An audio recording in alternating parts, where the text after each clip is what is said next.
Bom, pessoal, agora nós vamos falar sobre alguns conceitos avançados da parte de visualização de dados. E aí, só para relembrar, a parte de visualização de dados é muito importante nos nossos projetos de ciência de dados, porque justamente é onde nós vamos desenvolver algumas visualizações gráficas, né? Onde nós vamos poder atribuir algum sentido e comunicar tendências e padrões nos dados. E, bom, novamente ressaltando a importância do Jupyter nesse processo, devido à facilidade na hora de organizar, né, o código e usando a estrutura de células, né, permite com que as pessoas elas consigam ver de forma fácil, rápida e imediata os seus resultados, inclusive os gráficos. Então, dado tudo que a gente já viu lá no módulo 2, nós vamos recapitular algumas coisas e também avançar, apresentando alguns conceitos avançados que podem ainda potencializar cada vez mais as visualizações que forem sendo construídas. Então, nós vamos falar de dois tópicos principais nesse sentido, e o primeiro é a personalização de visualizações de dados, e por último, nós vamos falar um pouquinho sobre gráficos interativos. Bom, antes de mais nada, é importante para a gente importar as bibliotecas necessárias, né? E aqui a gente continua usando o Pandas, NumPy, Seaborn e o Matplotlib. E já passando para o primeiro tópico dessa parte, né? A personalização de visualizações. Bom, uma das grandes vantagens de se utilizar Python para gerar visualização de dados, né? Mais especificamente das bibliotecas Matplotlib e Seaborn, uma das grandes vantagens é justamente a possibilidade de personalização absoluta ou quase que absoluta de todas as suas visualizações. Essas bibliotecas elas oferecem uma imensa variedade de recursos para que as pessoas elas possam configurar a visualização exatamente do jeito com que elas querem apresentar. E, bom, e isso é uma das vantagens, né, dessas bibliotecas e também da linguagem Python, porque a grande comunidade que desenvolve nessa linguagem, né, provê uma imensa quantidade de tutoriais e recursos, exemplos na internet, e isso pode ajudar bastante para pessoas que são novas nesse mundo, né, de ciência de dados e também que estão aprendendo Python agora, e pode facilitar esse entendimento. Então, aqui a gente vai falar sobre personalização dessas visualizações, né? E nós vamos focar basicamente em quatro tipos de personalizações básicas. Primeiro as cores, depois os estilos, os eixos, os gráficos e as fontes. Então, assim, essas personalizações, elas podem até parecer um pouco simples, mas elas dão outra cara para os gráficos que a gente for desenvolver, principalmente quando a gente está falando, né, de gráficos que vão ser incluídos em relatórios técnicos, em artigos científicos, trabalhos de conclusão, dissertações, teses. É importante você ter visualizações que estejam bem apresentáveis para que a pessoa que estiver lendo o seu trabalho, né, ela possa ter um entendimento fácil, rápido e simples do que você está querendo informar. Então, essas personalizações, elas vão deixar os resultados muito mais sofisticados, muito mais apresentáveis e com somente algumas linhas de código a mais que vocês vão colocar.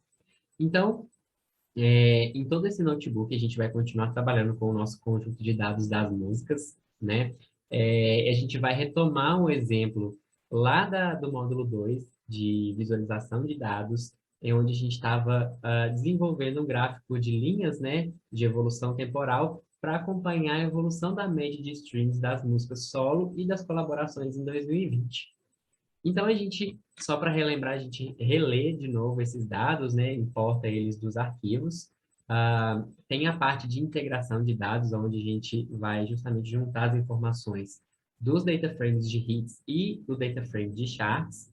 E aqui sim a gente vai construir, né, a nossa visualização de dados.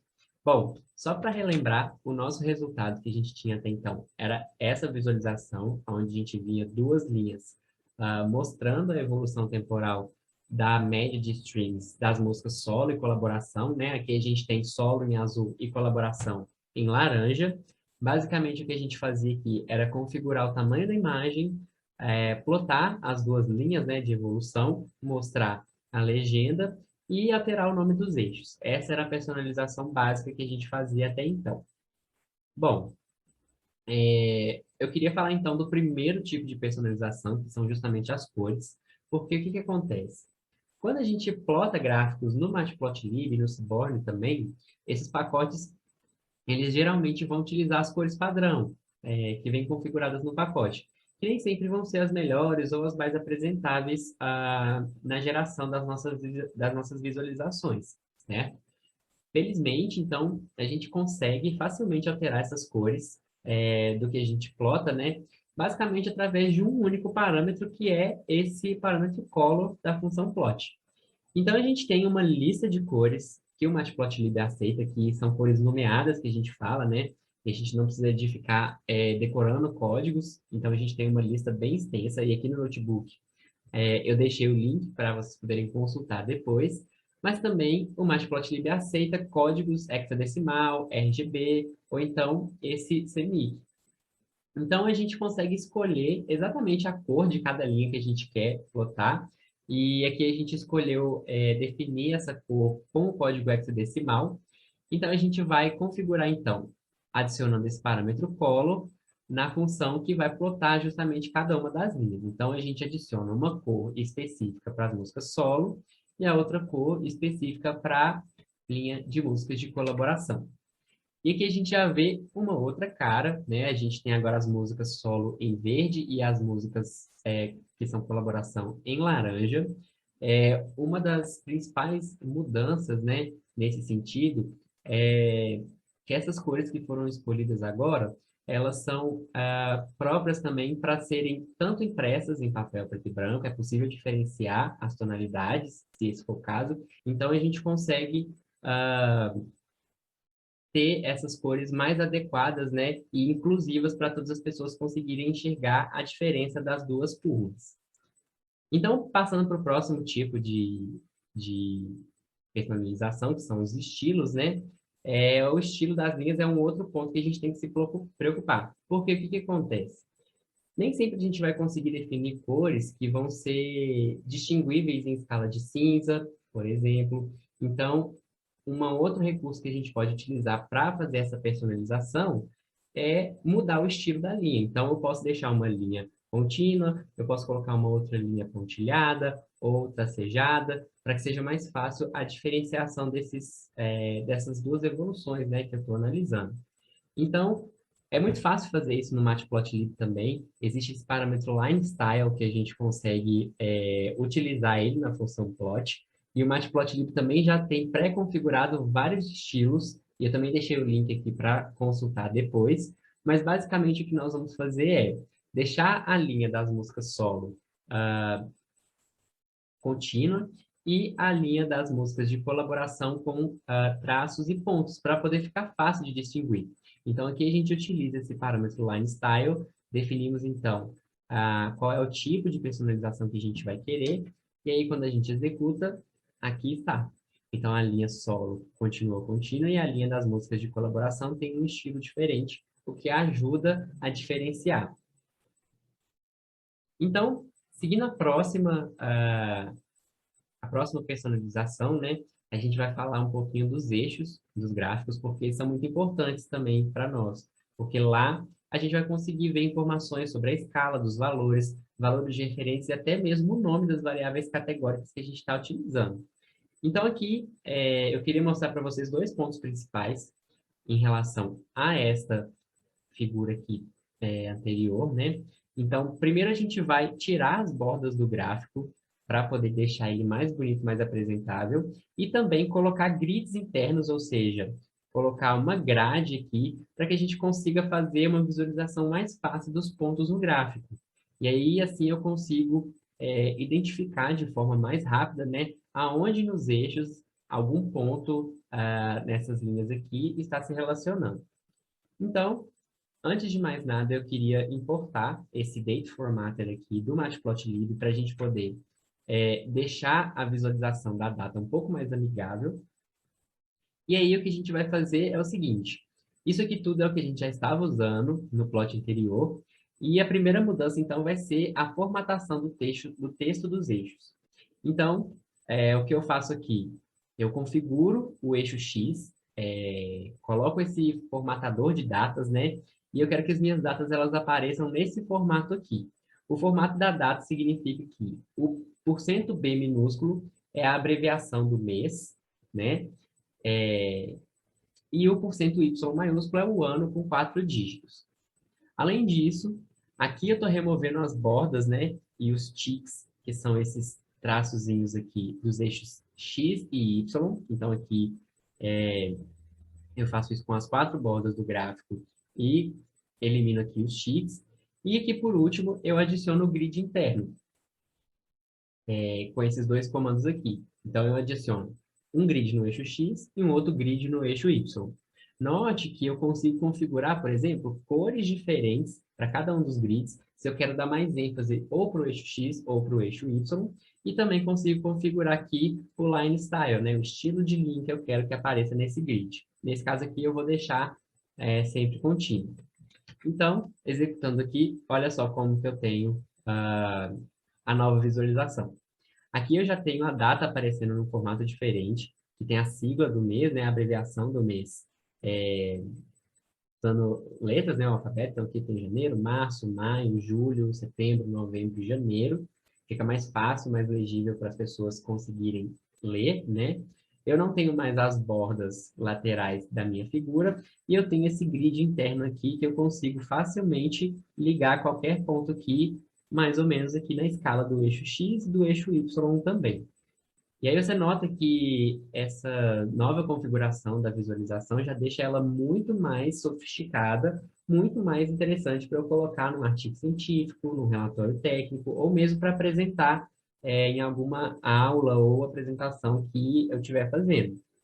Então, comparando essa visualização aqui com a primeira visualização que a gente teve uma evolução muito grande e com poucas configurações e configurações mais pontuais. Bom, falando agora das fontes, que é a última personalização dessa parte, o Matplotlib também permite com que a pessoa ela consiga configurar qualquer fonte que esteja instalada, né, previamente no seu computador, nos gráficos. Então, assim, além dos tamanhos das fontes, né, dos eixos, das legendas ou no título da figura, eu consigo alterar, então, a fonte que está em cada um desses elementos. Isso para poder deixar o nosso gráfico mais bonito ou então mais adequado ao propósito que a gente quer. Então, aqui, o que a gente faz é alterar, né, o texto da legenda e do eixo Y também, usando esse parâmetro font size. Então, se a gente vê aqui no código, a gente tem que, dentro desse comando que vai mostrar a legenda, eu tenho esse parâmetro aqui, font size, que vai colocar esse tamanho aqui na minha fonte. E, além disso, no título do eixo Y, né, eu também configuro esse parâmetro font size. Então, se a gente mandar executar aqui, a gente vê que já está uma fonte maior, né, que facilita a leitura. Já que eu já tinha espaço aqui nessa parte do gráfico, eu posso aumentar essa fonte para deixar mais legível. Um comando interessante também, que aqui está comentado, mas que vocês podem utilizar depois, que é muito interessante, é o comando de salvar esse plot, né? Eu não preciso de ficar tirando print, recortando para poder utilizar. E isso até não é recomendado, porque perde a qualidade, né, para se colocar num artigo, num relatório ou numa apresentação. Então, o Matplotlib ele já tem esse comando próprio específico, né, que é esse plt.savefig, e aí você passa o caminho e o nome do arquivo como você quer salvar.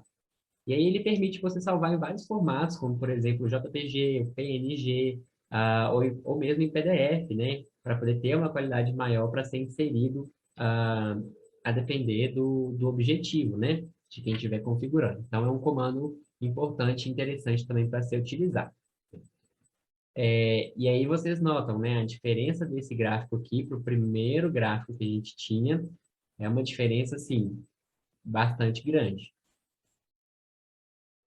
Bom, então, terminando essa parte de personalizações, a gente vai para o segundo tópico aqui desse notebook, que são os gráficos interativos, que é uma das principais vantagens do Jupyter, né, junto com o IPython, é essa construção de ferramentas interativas com as pessoas que estiverem usando, né?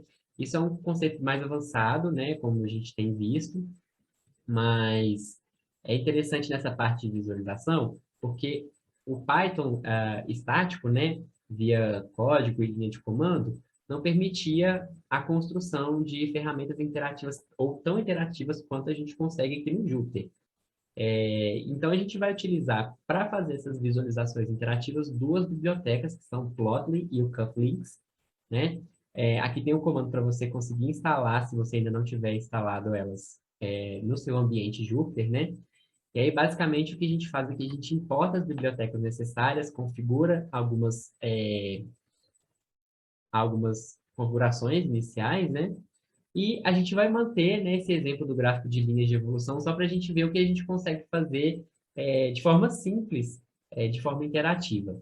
Aqui a gente vai criar os dados novamente, mas utilizando esse framework dessas bibliotecas aqui, o Plotly e o Cufflinks, né? A gente tem aqui as duas linhas aqui que vão mostrar para a gente a evolução dos streams, das músicas solo e também das músicas que são colaboração. A gente configura aqui a cor, né, de cada linha, a gente mantém aí o que a gente estava usando só para a gente conseguir ver. A gente cria aqui um layout com o título também e o nome dos eixos, e por fim a gente plota a figura aqui utilizando esse código. E aí, olha só como fica. A gente tem aqui, então, as datas, né, que a gente estava utilizando, o título dos eixos, né, do eixo Y. Aqui a gente tem a legenda das músicas solo e das colaborações e as duas linhas de evolução. A parte interessante é que, ao passar o mouse em cima de cada uma, de qualquer ponto do gráfico, né, a gente consegue ver exatamente qual é o valor de X, qual é o valor de Y naquele ponto. E isso facilita muito para a gente poder fazer análise, ou para pessoas que vão interagir com a nossa visualização, fazer isso de uma forma mais fácil, mais intuitiva. Então, assim, é muito fácil e muito amigável de fazer também. Essas visualizações interativas também, elas permitem, por exemplo, que a gente visualize só uma linha ou só a outra linha, e isso pode ajudar bastante. A gente nota aqui que os eixos já são ajustados automaticamente para poder ocupar o plot da melhor forma possível, né? E isso é uma interação, assim, bem legal, bem interessante. Bom, um exemplo mais prático é a matriz de correlação também, que a gente também fez lá atrás no módulo 2, né, de ciência de dados no Jupyter, né? Só para relembrar aqui a gente tem a matriz de correlação de todas as features do nosso data frame, né? Lembrando que a diagonal principal ela sempre vai ser 1, porque a correlação de uma variável com ela mesma, ela sempre vai ser total e positiva. Mas a gente consegue visualizar isso de uma forma muito melhor e mais fácil, porque olhar para essa matriz cheia de números, às vezes, gasta um tempo maior para a gente ver se é uma correlação fraca, uma correlação forte, ou se é uma correlação inexistente. Então, a gente consegue plotar um mapa de calor aqui, depois dessa matriz, a gente adiciona esse comando iPlot para gerar essa visualização interativa. A gente usa esse heatmap, que são os mapas de calor, né? Tem como setar uma escala de cores para a gente ver. Aqui eu utilizei uma escala que vai do vermelho ao azul e também configurar um título para visualização. Então, fica assim o nosso gráfico. Olha só, a gente tem uma escala que vai de 1 a menos meio, mas eu conseguiria configurar também isso aqui, aonde os menores valores, quanto mais vermelho, né, menor o valor, quanto mais azul, maior o valor. Então, por isso a gente consegue ver a diagonal principal aqui toda em azul. E a parte boa da interatividade também é que quando você passa o cursor por cima, né, de uma célula da matriz, você consegue ver exatamente qual é o valor de x, o valor de y. Aqui ele coloca como z, né, mas é o valor da correlação. Então, aqui na diagonal principal sempre vai ser 1, mas se eu colocar o meu mouse aqui em qualquer valor específico da matriz, eu consigo ver, olha só, que a correlação entre key e liveness, é de 0,02, né? É bem próximo de zero, então quase inexistente.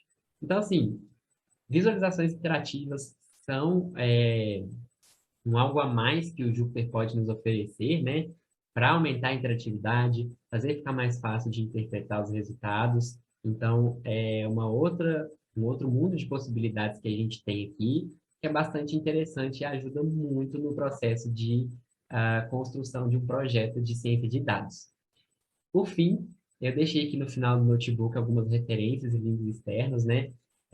Principalmente esse site que tem vários exemplos de gráficos em Python já pré-prontos que as pessoas podem utilizar para se inspirar na hora de construir as suas visualizações, né? E também a documentação das três principais bibliotecas que a gente utilizou aqui nesse notebook, né? O Matplotlib, Seaborn e o Plotly.